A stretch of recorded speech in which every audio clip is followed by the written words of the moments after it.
제가 오늘은 11조에 관한 내용으로 좀 말씀 좀 드리겠습니다. 오늘 교과 내용이 이제 11조 언약이거든요. 11조 언약. 11조 언약인데,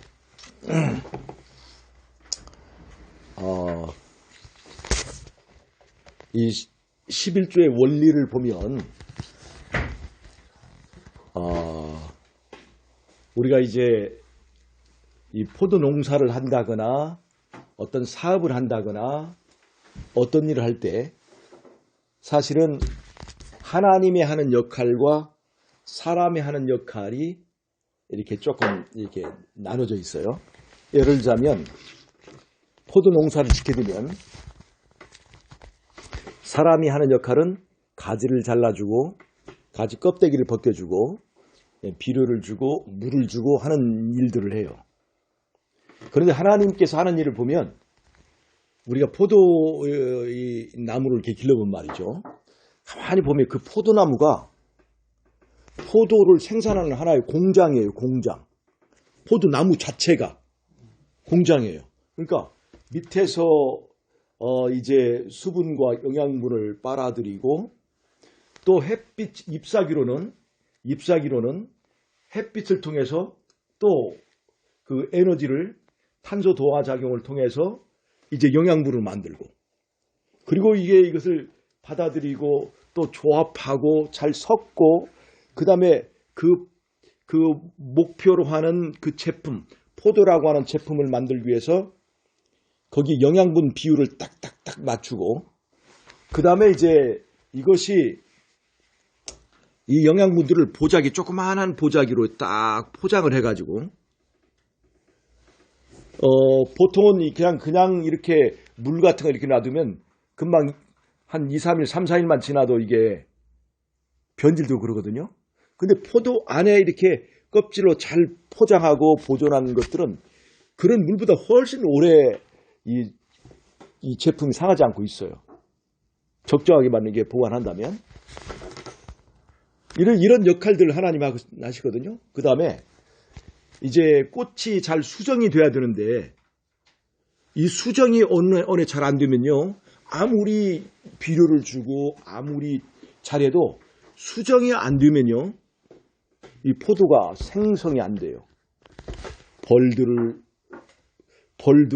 이렇게 운영해야 되고 나비도 운영해야 되고 이런 우리가 이 벌 같은 것 말이죠. 이것을 사람들이 이제 요즘에는 AI 조그마한 로봇으로 만들잖아요. 벌처럼 막 그렇게 할 수 있어요. 그런데 사실 하나님께서 하는 걸 보면 그런 벌들을 하나님이 만든 벌처럼 이렇게 좋은 AI가 어디 있어요, 정말. 근데 사람들의 과학기술이 발달하면서 이 벌 하나에 나비 하나에 엄청난 과학기술이 거기에 투입되었다는 것을 이제 깨닫게 되잖아요. 진짜 벌처럼 만드는 그 AI 기술은 아직도 우리에게는 요원하다고요. 그런 것들을 너무나 그냥 쉽게 만드시니까 사람들이 볼 때는 그냥 아무것도 아닌 것처럼 보이지만 사람들이 과학기술을 가지고 벌 하나를 만들려 보니까 그게 너무나 어렵다는 걸 알게 됐어요. 벌, 나비들을 만들어가지고 걔네들을 참여시켜서 수정을 시키는 일을 하잖아요. 그 다음에 봄철에 번개 같은 거, 또 여름에 이 번개 치는 이런 것들도 그 농사에도 굉장히 큰 영향을 준다고 그래요. 이 땅의 이온이라든가 이 전기작용을 적절하게 만들어주는 작용을 한다고 그래요. 그리고 이제 이 나무들이 이 공장이 저절로 이제 자라나 증축을 하는 거예요. 올해 농사 짓고 내년에는 그보다 또 더 많이 이렇게 자라나게 돼 있어요. 가만히 생각을 해보면 사람이 농사를 다 짓는 것처럼 보지만 우리는 하나님이 농사 짓고 있다는 것을 잊고 살아요. 이 사람이 손 하나 안 대도 산에 가보면 머루나무가 포도 농사를 그대로 다 짓고 있잖아요. 하나님 혼자 짓는 거잖아요. 그러니까 우리 밭의 농사도 하나님 혼자 다 지을 수 있어요. 그런데 하나님이 사람에게 하나님과 협력할 기회를 주셨다는 거예요. 그런데 이렇게 넓게 보고 나면 사람이 하는 일은 극히 지극히 적은 것 역할을 하고 있다는 거예요. 사실 정말로 중요하고 정말로 큰 일은 누가 하시는 거예요? 하나님이 하시는 거예요. 그 공장을. 그 공장의 총 공장장 역할을 하시는 게 하나님인데 사람은 그 중에서 그냥 그냥 이렇게 그 제품 포장하고 뭐 하는 간단한 일들 하잖아요. 우리가 이제 이 지체장애인들이나 이런 사람들을 국가에서 이제 그 사람들의 직장을 마련해 주려고 이렇게 조그만 이제 단순한 일을 시켜주죠. 이 참기름 뚜껑 막는 거 이런 거 표지 딱지 붙이는 거 스티커 붙이는 거 이런 일을 시키잖아요. 그리고 이제 월급을 줘요. 그런 것처럼 하나님께서 사람에게 아주 쉬운 일을 주는 거예요. 이거 하나님이 힘이 부족해서일까요? 사람에게 기회를 주시는 것일까요? 기회를 주시는 사람의 기회를 주시는 거예요. 그런데 그렇게 사람이 참여하면 뭐가 차이가 있냐면 제품의 차이가 나요. 그냥 가만 놔두면 사람이 참여하지 않았을 때는 머루, 야생 포도가 되잖아요. 근데 그건 상품 가치가 없어요. 근데 건강에는 그게 더 좋을지 몰라. 근데 어떻든 간에 우리가 이 가락시장이나 이런 데서 나오는 아주 탐스러운 포도를 만들려면 그 포도를 다 이 순을 나무에 순도 짚고 가지도 막 제멋대로 막 자라니까 사람이 그걸 잘라줘야 되고 그 다음에 포도송이도 한 가지당 딱 2송이 딱 놔줘요.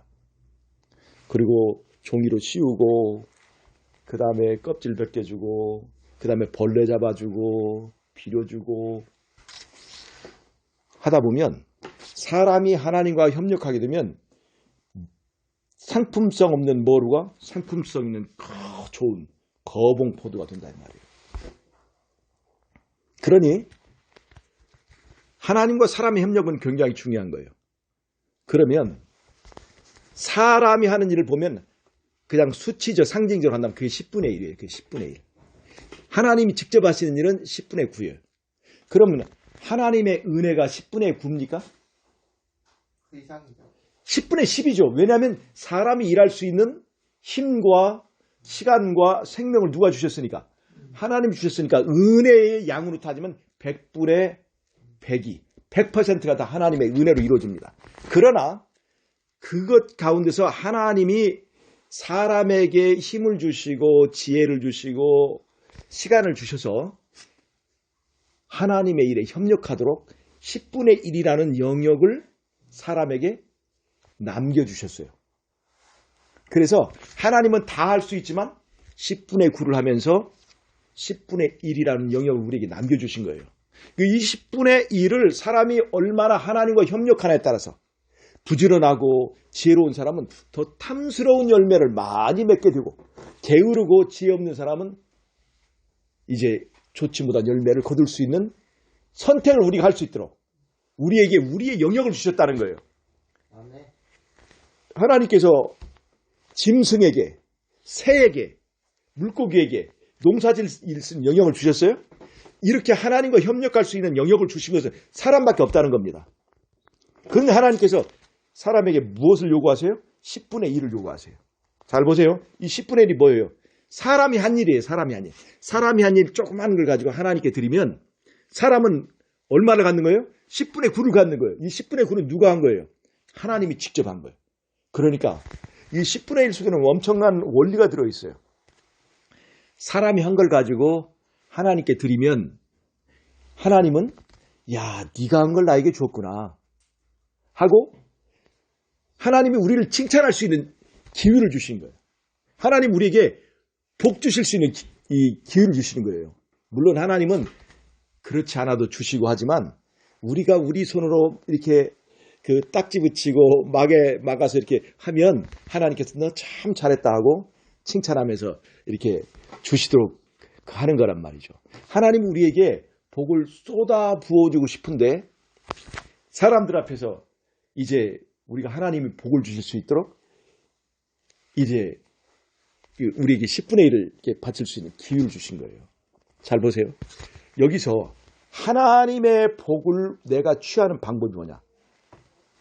내 소중한 것, 내 것을 드리는 거예요. 잘 보세요. 아브라함이 믿음의 사람이 되기로 완전히 확정 지은 것은 이삭을 바칠 때였습니다.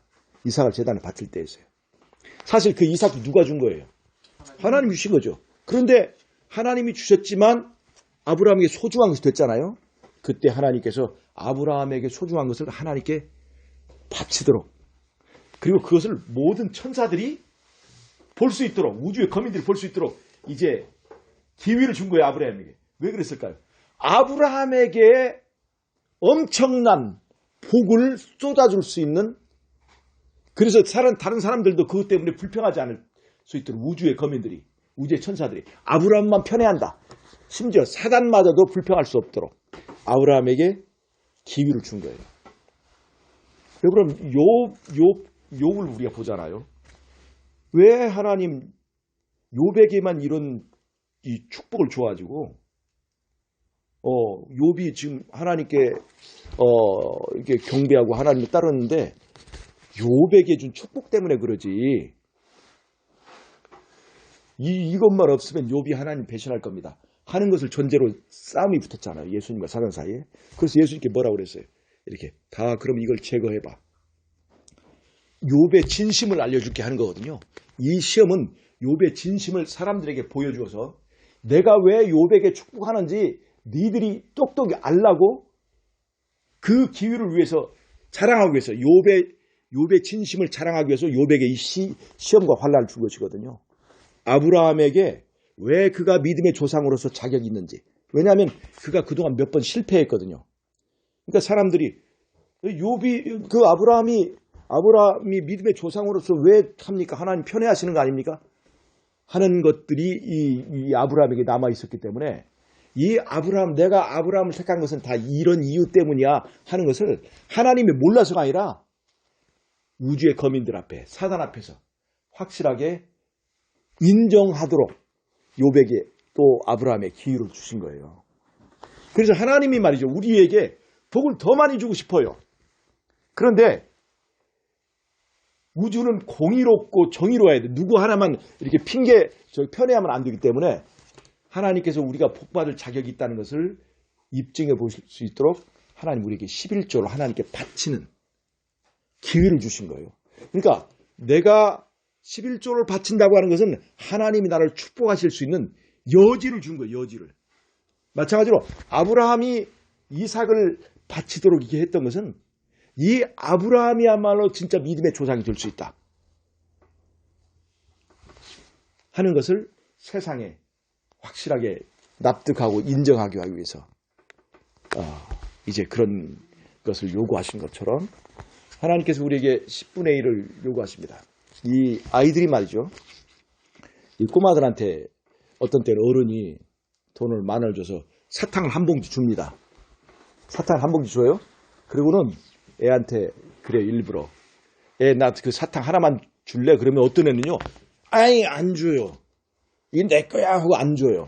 근데 어떤 애는요. 아까운데 이렇게 했다가 그래 하나 줄게. 이거 하나 애껴 먹어요. 그렇게 하나 준단 말이야. 애기가. 그러면 이 아빠가 자기가 사준 건데도 그렇게 하는 거 보면 더 사랑스러워서 나중에 사탕 하나 또 사줄 수 있거든. 마찬가지로 우리가 11조를 바칠 때 하나님께서는 이걸 가지고 야 내가 그거 니들 없으면 나 못 산다. 이게 내 월급이야. 이렇게 하는 것이 아니라 네가 복받을 수 있는 이 방법을 깨닫고 또 내가 너에게 복을, 그래서 말라기에 보면 내가 너에게 복을 쏟아 부을 곳이 없도록 쏟아줄 테니까 한번 시험해봐라. 그것이 바로 11조 문제잖아요. 그래서 이 11조 원리는 그런 의미가 있습니다. 내 작은 것을 하나님께 드리면 하나님의 큰 것을 주신다. 그러니까 내가 내 작은 손으로, 내 작은 주먹으로 앵두를 한 줌 주면 하나님의 큰 손으로 금덩어리를 주신다. 이것을 깨닫게 하신 것이 바로 11조 제도입니다. 그러니까 우리가 이것을 잘 기억해야 됩니다. 복 받는 굉장히 중요한 원리예요. 그런데 이거 해보니까 우리 같은 사람은 11조 구별하기가 어렵지 않아요. 왜냐하면 수입이 별로 없으니까. 근데 예를 들어서 10억짜리 복권이 당첨됐다. 그때는 이게 상당히 고민돼 이게. 왜냐하면 왜 1억을 줘야 되니까.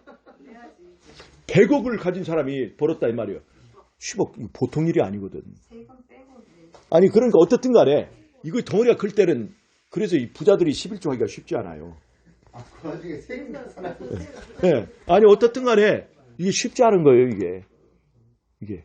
그래서 여러분 우리가 이 11조를 절대 아까운 걸 준다 생각하지 말고 내가 더하기법으로 하나님께 드리면 하나님은 곱하기법으로 주신다. 꼭 이거 잊지 마세요. 우리가 네. 이게 절대로 말이죠. 근데 하나님은 그거 꼭 돈으로 계산하지 않아. 다른 거로 아니 그러니까 그렇죠. 이 건강으로 축복해주고. 근데 우리가 모르게 주는 거예요, 사실.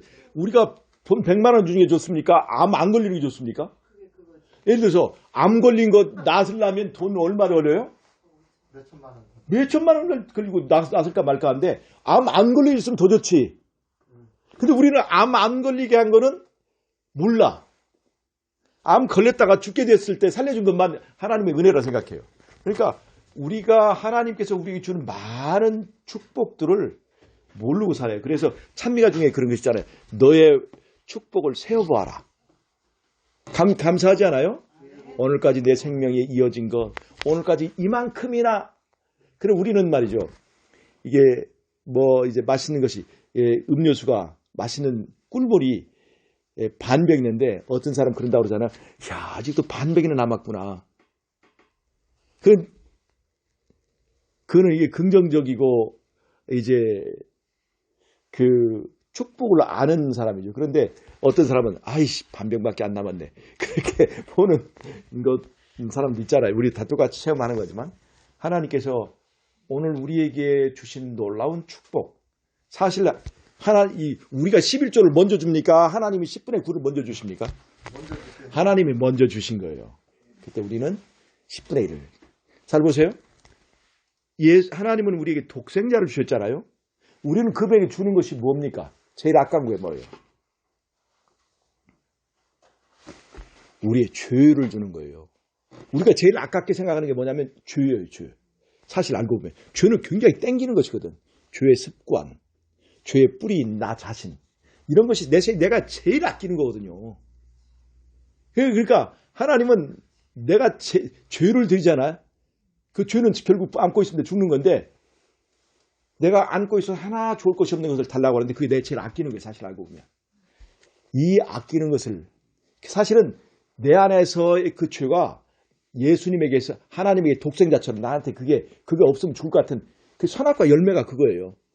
먹음직하고 보암직하고 지혜롭게 할 만큼 탐스러운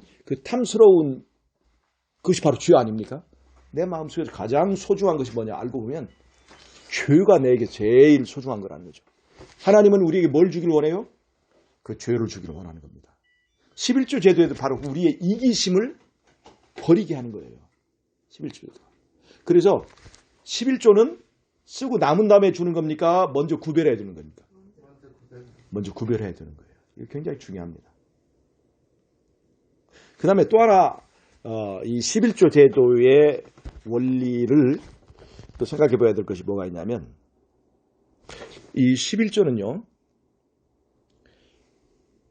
백성이 얻은 그 수입을 10분의 1을 제사장이 주는 거잖아요. 그러면 백성이 농사를 풍년이 들면 누구도 풍년이에요? 제사장도 풍년인 거예요. 그런데 백성이 가뭄이 들거나 농사가 흉년이 들면 누구도 흉년이어야 돼요? 제사장도 흉년인 거예요. 그런데 지금 목회자들의 월급은 이 11조 원리와는 다릅니다. 왜냐하면 고정액수니까. 고정액수잖아요.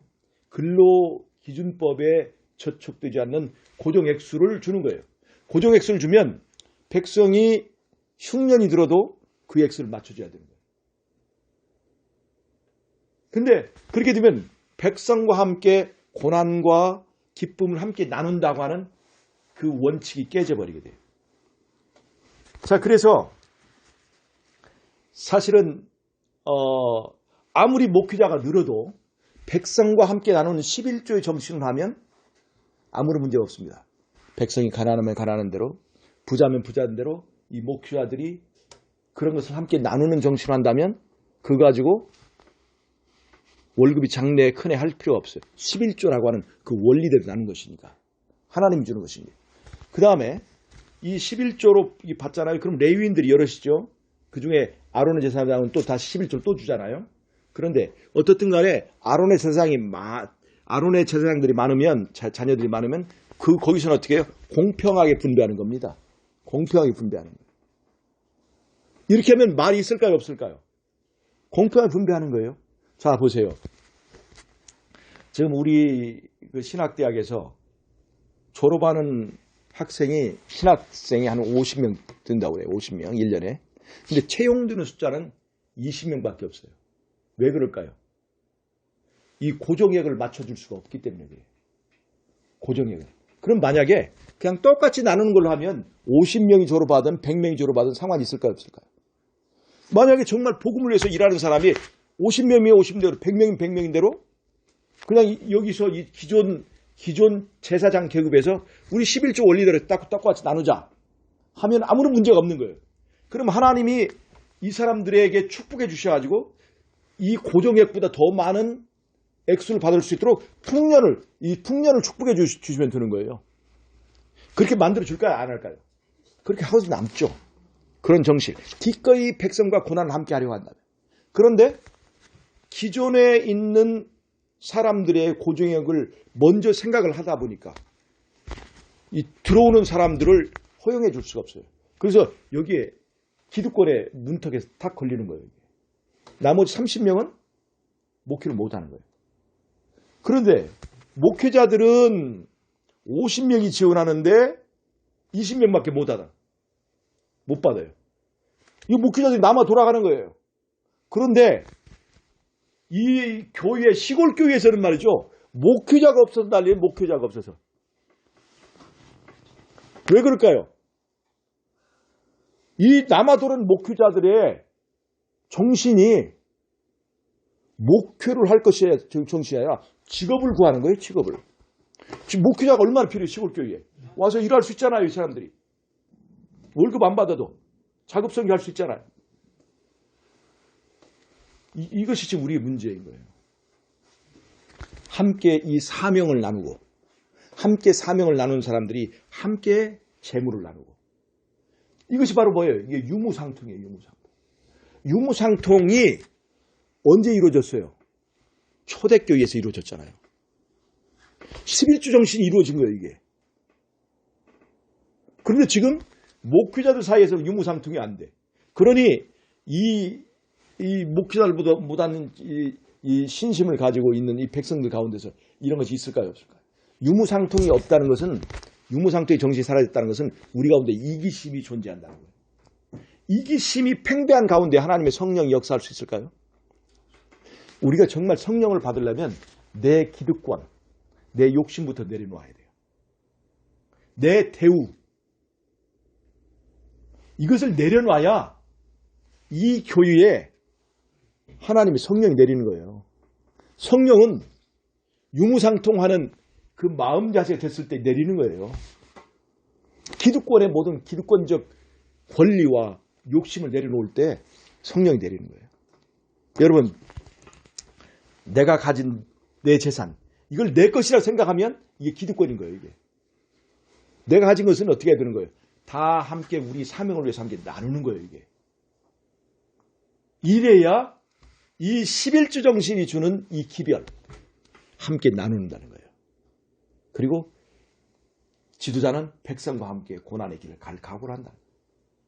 백성은 고난인데 지도자는 자기 몫을 챙긴다. 이런 것이 제일 잘 실현된 나라가 어딘 줄 압니까? 이게 북한이에요.